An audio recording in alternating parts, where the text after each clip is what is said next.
तो सबसे पहले हम लोग स्टार्ट कर रहे हैं लाइंस, है ना।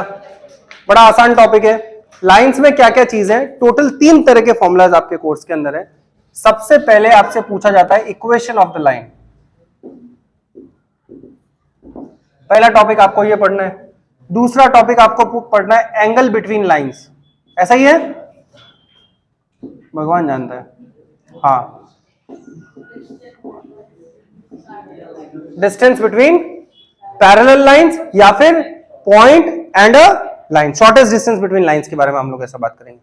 तो ये 3 टॉपिक्स आप लोगों को पढ़ने हैं। इसमें से main important topic equation of the line है। तो 11th में भी आप लोगों को बोला गया था, बताइए 11th के अंदर टॉपिक था कि एक लाइन की इक्वेशन निकालिए जो एक पॉइंट से पास होती है और स्लोप कितना हो। अगर आपको याद हो, आपको 11th में यही सिखाया गया है, find the equation of a line that is passing through one point and having slope m। तो ऐसी लाइन की इक्वेशन होती है y minus y1 equal to m x minus x1। ये इक्वेशन ऑफ लाइन है। करेक्ट है क्या? Correct. m निकालने के आपके कोर्स में 4 तरीके होते थे। पहले m is equal to tan theta. बताइए क्यों? Theta should be measured with respect to x axis. Point सब लोग लेके आते थे, मैंने आपको बताया था इक्वेशन ऑफ लाइन निकालने के लिए मोस्टली पॉइंट गिवन होता था। स्लोप निकालने के हमारे कोर्स में 4 तरीके थे। पहला तरीका है कि अगर ये लाइन x एक्सिस से थीटा डिग्री का एंगल बनाए। दूसरा, इस लाइन पे अगर 2 पॉइंट दे रखे हो x1 y1, तो स्लोप होगा y2 माइनस y1 अपॉन। और तीसरा तरीका, जब लाइंस आपस में क्या हो तो उन लाइंस के जो स्लोप्स होंगे वो आपस में क्या होंगे। चौथा तरीका, जब लाइंस क्या हो m1 इक्वल टू -1 या m1 m2 is equal to -1 से आप लोग ऐसे निकाल लेते थे। ऐसा सिखाया गया ना आपको। ये मैं आपको सारी बातें इसलिए बता रहा हूं क्योंकि एमसीक्यूज में या केस स्टडी में इस तरह के क्वेश्चंस फ्रेम करके पूछे जा सकते हैं। एक और तरीका था 5वां, जो 12th में आना था, टेंजेंट एंड नॉर्मल में, जो हटा दिया गया था। इस वजह से उसको अभी हम लोग डिस्कस नहीं कर रहे हैं। ये बात आपको समझ में आई?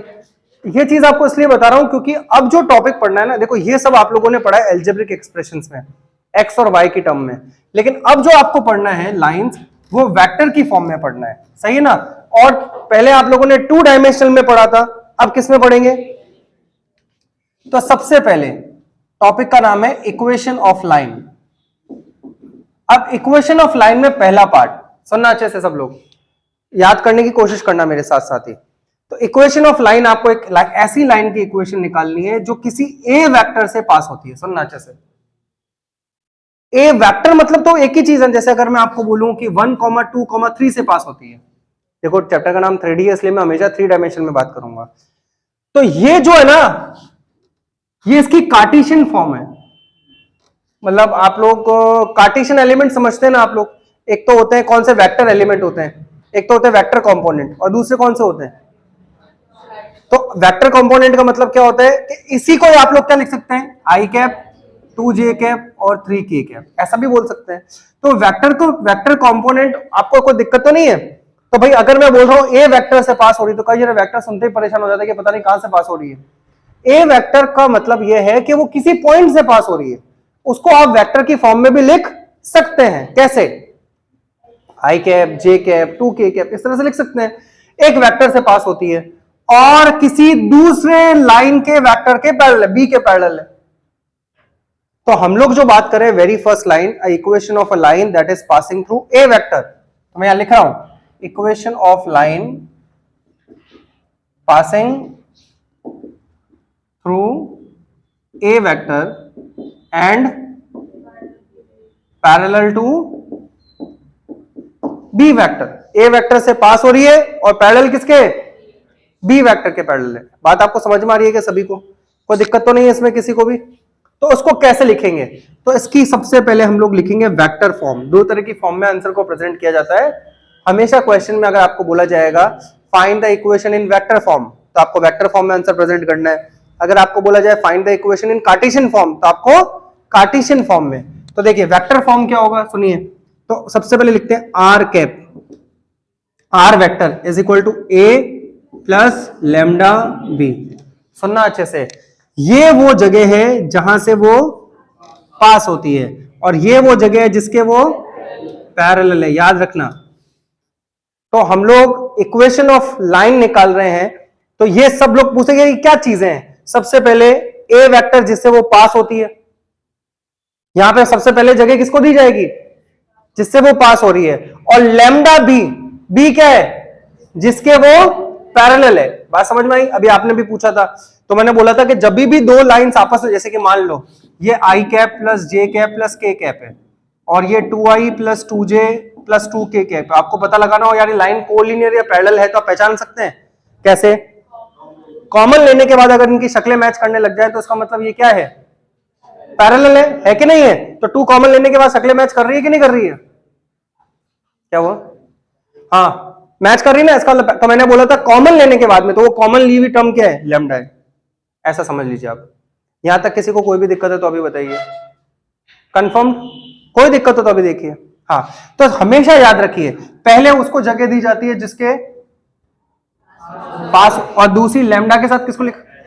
अब कई जने पूछते कि सर आर क्या है, आपको पता है इक्वेशन ऑफ लाइन होती है ax plus B Y plus C is equal to 0। तो वहां जो एक्स वाई जेड का रोल प्ले करता है ना, वही यहाँ पे, जैसे इसको अगर आपको लिखने की जरूरत पड़े तो एक्स आई प्लस वाई जे प्लस जेड के, इसका मतलब ये होता है अगर कभी लिखने की जरूरत पड़े तो, हालांकि जरूरत नहीं पड़ेगी लेकिन फिर भी आर का पूछे कि अरे आर क्या है, तो आप बोलेंगे ये वेरिएबल कंपोनेंट है, एक्स आई प्लस वाई जे, क्योंकि ये सब तो ये भी कांस्टेंट है, आई प्लस 2j, ये तो कोई पॉइंट होगा ना बेटा, ये भी क्या होगा, एक पॉइंट ही होगा, तो सब कांस्टेंट होंगे, तो वेरिएबल टर्म कौन कैरी करेगा, आर कर रहा है भाई।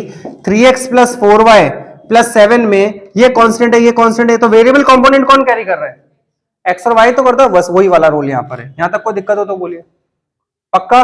तो मेन बात काम की बातें ये हैं। अब देखिए कार्टेशियन फॉर्म, कार्टेशियन फॉर्म का मतलब क्या, कार्टेशियन फॉर्म होता है x minus x1 y minus y1 z minus z1, ये होता है। बताइए x1 y1 z1 क्या होता, जहां से पास हो रही है, तो ये क्या होगा x1 y1 z1, तो ये वो पॉइंट है जहां से पास, और डिवाइडेड बाय जिसके पैरेलल है, तो पैरेलल में लिखेंगे ए बी सी। सुनिए अच्छे से, ए बी सी क्या है, इस लाइन के डायरेक्शन रेशियोज, कौन है, इस लाइन के डायरेक्शन। अच्छा, दो लाइंस अगर आपस में पैरेलल है तो उनके डायरेक्शन रेशियोज क्या होंगे, सुनना अच्छे से, अगर दो लाइंस अगर आपस में पैरेलल है तो इन दोनों लाइंस, जैसे मान लो इसका direction ratio A1 B1 C1 है, इसके कितने हैं, और आपको प्रूव करना हो कि इन डायरेक्ट दोनों लाइंस पैरेलल है कि नहीं है, तो आप A1 upon A2 B1 upon B2 और ये करके देखिए, देख लो बेटा इसके डायरेक्शन रेशियोज क्या होंगे, इसके डायरेक्शन रेशियोज क्या होंगे, 1 1 1। बोलिए क्यों, अभी सिखाया था आपको मैंने, एक पॉइंट दे रखा हो तो डायरेक्शन रेशियोज कैसे निकालते हैं, इसके डायरेक्शन रेशियोज क्या है, और आपको प्रूव करना हो कि पैरेलल है तो 1/2 1/2 1/2, इसका मतलब लाइंस पैरेलल है। और अगर लाइंस परपेंडिकुलर हो, इसके A1 B1 C1 है, और इसके फॉर्मूला याद है, A1 A2 B1 B2 C1 C2 equal to 0 होता था कि नहीं होता था, बताइए। ये समझ में आ रहा है सभी को, इसमें कोई डाउट किसी को भी। तो कार्टेशियन फॉर्म क्या होती है, ये तो वो चीज है जिसके पास हो रही है, और नीचे क्या लिखा जाता था, जिसके पैरेलल है। तो आप बोलोगे सर पैरेलल तो एबीसी क्यों लिखा। अच्छा बताइए, अगर आपको बोला जाए इस लाइन का डायरेक्शन रेशियोज बताइए, तो आप कहां से उठाएंगे, इसको लेंगे या जिसके पैरेलल है वो लेंगे, जिसके पैरेलल है वो। अब मान लो ये दे रखा है और आपको बोला जाए कि इस लाइन का डायरेक्शन रेशियोज बताओ, कहां से उठाओगे, ए से लोगे या बी से लोगे, बी से। आपको बोला जाए इस लाइन का डायरेक्शन रेशियोज उठाइए डिनोमिनेटर से, और पूछा जाए कहां से पास हो रही है, तो समझ में आया। जैसे कि क्वेश्चन की फॉर्म में देखते हैं, मान लीजिए एक लाइन है 1, 2, 3 से पास होती है, और 3i plus 4j plus 5k के पैरेलल है। सुनना बेटा अच्छे से, 1, 2, 3 से तो पास हो रही है और इसके पैरेलल है, तो क्या करोगे, इक्वेशन कैसे निकालोगे, वेक्टर फॉर्म निकालनी है। वेक्टर फॉर्म क्या होती है बताइए, r is equal to a plus, तो i 2j a plus lambda b, सही है। और अगर कार्टेशियन फॉर्म हो तो x minus 1 y minus z minus नीचे क्या लिखोगे, ए बी सी।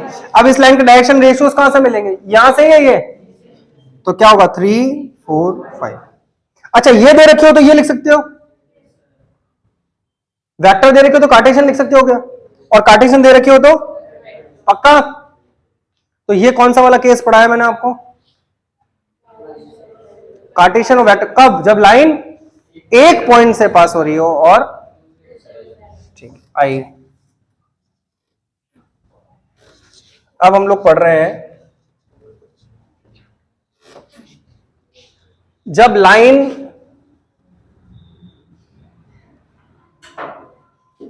किन्हीं दो पॉइंट से पास हो रही हो। ये सेकंड वाला पार्ट है, equation of a line that is passing through 2 points.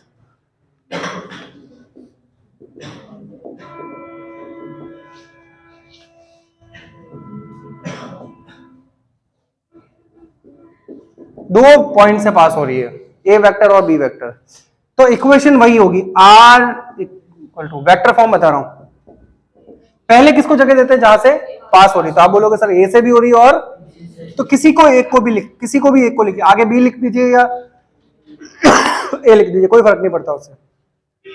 ये बात समझ में आई क्या, चाहे ए लिख दीजिए। यहां पे क्या आता है, जिसके पैरेलल है, या फिर डायरेक्शन रेशियोज आते कि नहीं आते, अभी सिखाया था आपको, तो बताइए यहां पे वो आता है। तो जब एक पॉइंट दे रखा होता है डायरेक्शन रेशियोज पैरेलल वाला वो लिख, जब दो पॉइंट होता है डायरेक्शन रेशियोज लिखते कैसे हैं, याद आ रहा है, अभी सिखाया था आपको। अच्छा यही कार्टेशियन फॉर्म हो तो x माइनस x1, अच्छा ये क्या होगा x1 y1, ये तो क्या होगा y minus y1 z minus z1। नीचे क्या लिखते हैं, डायरेक्शन रेशियोज, कैसे निकालेंगे, अब आप रटके जाओ तो अलग बात है, बाकी तो बहुत आसान है।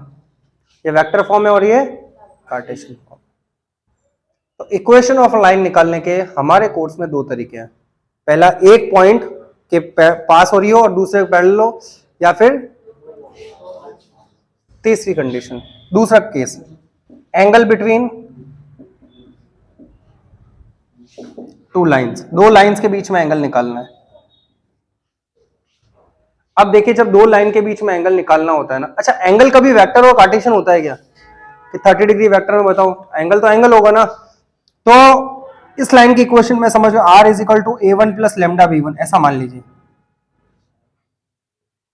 एक्स वाई जेड चेंज होता है क्या कभी, हर लाइन की इक्वेशन में कौन चेंज होते हैं, कॉन्स्टेंट्स, तो यहाँ पे भी कौन चेंज होगा, बट लाइन का स्टैंडर्ड फॉर्म तो यही है ना। अच्छा इस लाइन का स्टैंडर्ड फॉर्म क्या होगा, ऐसा समझ लीजिए, समझ में आया। और आपको बोला जाए कि इन दोनों के बीच में एंगल बताइए, करेक्ट है। एंगल का फॉर्मूला किसको याद है बताइए, सबको याद है, आप बता दीजिए। Correct, cos theta is equal to a1 a2 plus b1 b2 plus c1 c2 upon root over a1 b1 c1 square a2 square plus b2 square plus c2 square. समझ में आया।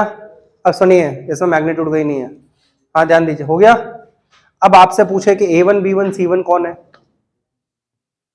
a1 b1 c1 कौन है,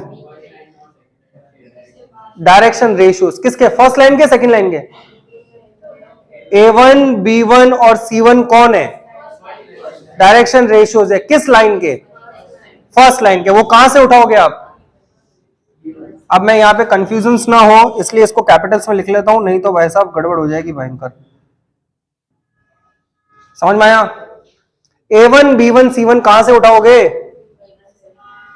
इसके direction ratios यहां से मिलेंगे। a2 b2 c2 कहां से उठाओगे, b2 से।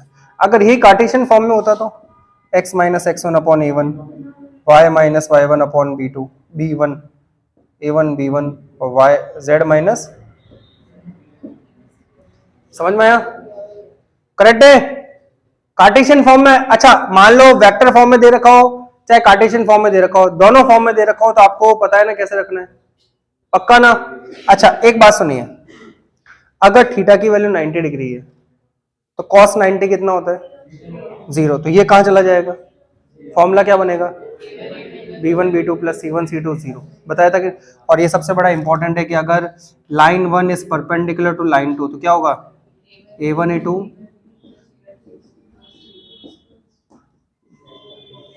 सही है, पक्का। और अगर लाइन 1 पैरेलल टू लाइन 2 हो तो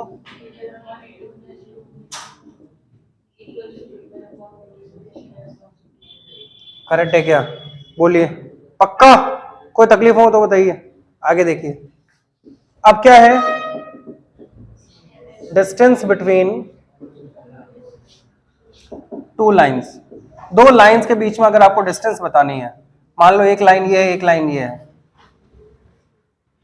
हो सकता है ना, इस लाइन की इक्वेशन क्या है, r is equal to A plus lambda b, ये कर लूं। इस लाइन की इक्वेशन क्या है, पता है डिस्टेंस का फॉर्मूला क्या होगा?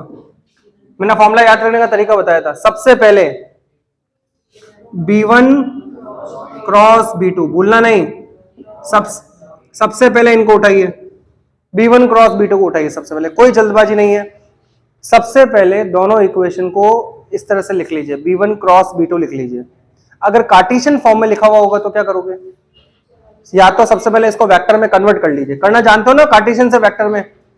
अच्छा, नीचे इसका मैग्नीट्यूड सबसे पहले याद रखिए, इसको उठाइए यहां से, इसको उठाइए यहां से, b1 क्रॉस b2 और नीचे उसका मैग्नीट्यूड। अब नाराज हो जाएगा कौन, a1 a2, तो आप क्या करेंगे, a2 माइनस a1, बीच में डॉट प्रोडक्ट, याद रखिएगा, भूलना नहीं इस बात को।